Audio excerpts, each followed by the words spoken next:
हरे कोटि अपराध दुर्लभम त्रैमेव तद्देव अनुग्रह हेतुकम मनुष्यत्वम मुमुक्षुत्वम महापुरुष संसरण।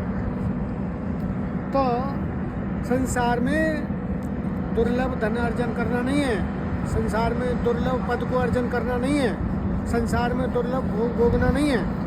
संसार में अगर कोई दुर्लभ चीज़ है तो संत समागम हरि कथा, तुलसी दुर्लभ दो। वो भी जिस समय देवता और असुरों ने मिलकर के समुद्र मंथन किया, समुद्र मंथन में तो आप सभी जानते हैं कि उसमें 14 रत्न निकले।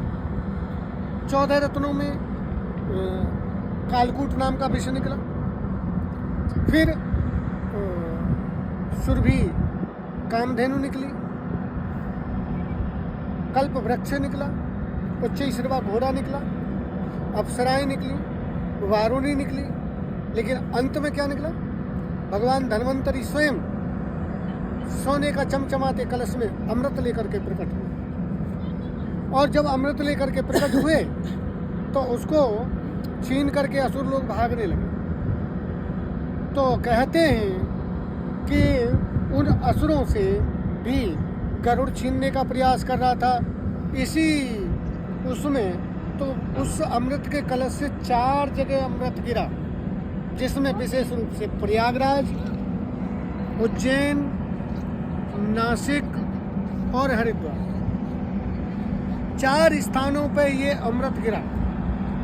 और ये 12 वर्ष के अंतराल में जो शुभ घड़ी आती है, जो शुभ मुहूर्त आता है वैदिक पद्धति के अनुसार, ये केवल आज की बात नहीं है कि कलिकाल की बात है, ये युग युगांतर से लीला चली आ रही है। ये युग युगांतर की सनातन धर्म की यही विशेषता है कि सनातन धर्म किसी व्यक्ति के द्वारा स्थापित नहीं है। ये धर्मम तो साक्षात भगवत प्रणीतम, ये स्वयं भगवान के द्वारा स्थापित है। और इसकी एक एक बात उतनी ही सत्य है जितना कि सूर्य का उदय होना, जितना कि पृथ्वी का होना, जितना कि आकाश का होना, जितना कि इन नदियों का होना। इसलिए इन जगहों पर अमृत छलका था। और ये जो घड़ी आती है, ये जो मुहूर्त आता है, इस घड़ी मुहूर्त में वो अमृत फिर से प्रकट होता है। और जो भाग्यशाली जीवात्मा इस दुर्लभ अवसर का लाभ उठाते हैं उनको अभयता, अमरता प्राप्त होती है और निश्चित प्राप्त होती है। इसलिए संत समागम हरि कथा, यहाँ संत समागम भी है, हरि कथा भी है, कथामृत भी है, सुधामृत भी है, और जो है वो स्वर्ग का देवताओं वाला अमृत भी है। तीनों प्रकार का कथामृत, सुधामृत और रसामृत, तीनों प्रकार का अमृत यहाँ प्राप्त होगा। जो भाग्यशाली जीवात्मा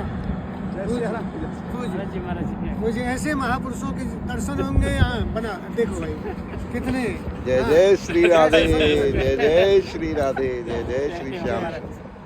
बोलिए तीर्थराज प्रयाग की जय।